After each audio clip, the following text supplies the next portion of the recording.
Well, good evening, everyone. Several mass crude oil storage tanks built directly across from a neighborhood in the Calallen area has people who live there concerned. Yeah, it turns out that they're not the only ones. Local leaders say they had no idea these tanks were a part of Epic Crude Holdings pipeline project.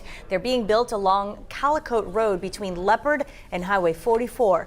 And that's where Nikila Pradier joins us live. Nikila, these concerns came up during a town hall meeting last week.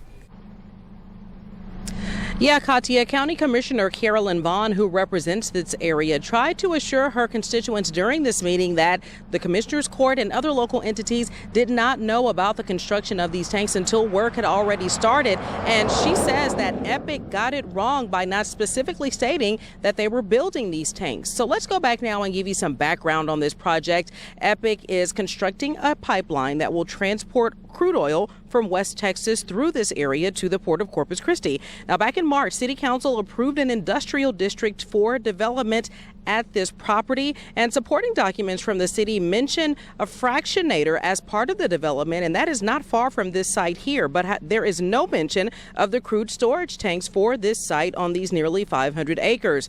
Vaughn tells us that Epic has apologized and is now working to try to do the right thing for neighbors here, but she says really their way of life will never be the same. I have a feeling that some of the neighbors are going to be putting their homes up for sale. You know, it's going to devalue their homes. They're upset about that, as we all would be. You're not going to want to look at this. They moved out here to be in the country, not to look at crude tanks. And we're actually going to speak to one of those neighbors about the crude storage tanks here, and you'll hear her reaction tonight on KRIS 6 News at 10. Katia? All right, Nikila, thanks. And Vaughn tells us another town hall meeting is set up for next month. Epic is going to come back with a specific plan to address some of the issues involved with the project.